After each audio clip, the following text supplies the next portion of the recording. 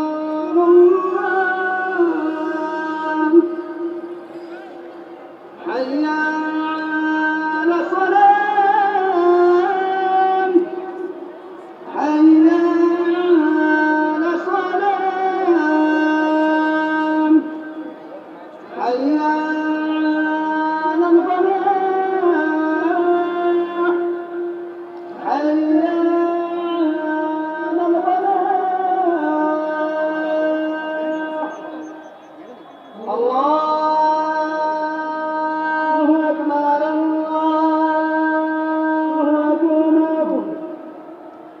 ला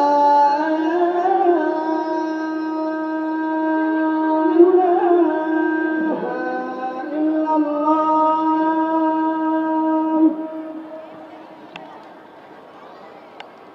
तो दोस्तों ये अज़ान आपने सुनी रमज़ान के पाक महीने में, रमज़ान के मुक़द्दस महीने में अज़ान को आपने सुना और तमाम लोग जो है अब अपनी अपनी इफ़्तार पार्टी का एक तरह से सेलिब्रेट कर रहे हैं उसको, इस पूरे आयोजन को। और अब से कुछ ही लम्हों बाद, कुछ ही मिनटों बाद जो है तमाम लोग जामा मस्जिद के सहन में मौजूद रहेंगे और तमाम लोग जो है नमाज का एहतमाम करेंगे, नमाज़ पढ़ते हुए नज़र आएंगे। ये पूरा हुजूम आपको एक साथ नमाज़ पढ़ते हुए नज़र आएगा जब इनका ये जो इफ़्तार का जो पूरा प्रोग्राम है ये पूरा हो जाएगा। उसके बाद में तमाम लोग जो है मस्जिद के सहन में चले जाएंगे।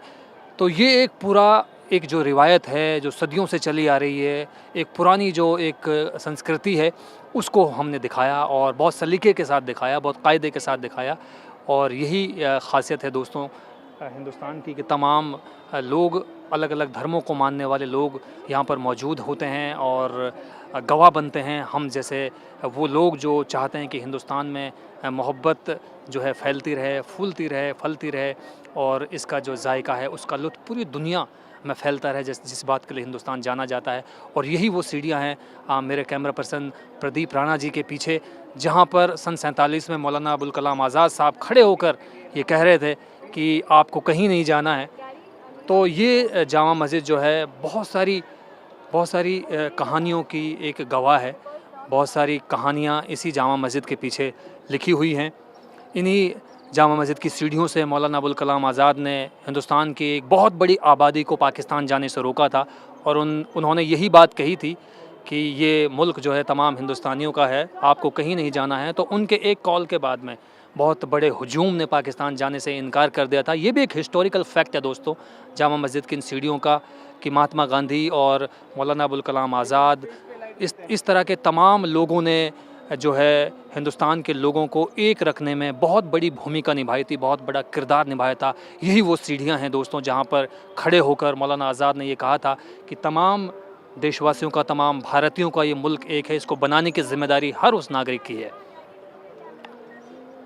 तो दोस्तों आज पूरा ये कल्चर हमने आपको दिखाया कि रमज़ान का जो पवित्र महीना होता है, रमज़ान का जो पाक महीना होता है, जैसे जैसे वो गुज़रता जाता है और आखिरी वक्त में जब पहुंचता है तो उसकी शिद्दत कितनी हो जाती है, उसकी कैफियत कैसी हो जाती है और उसके चश्मदीद आज हम यहाँ पर बने।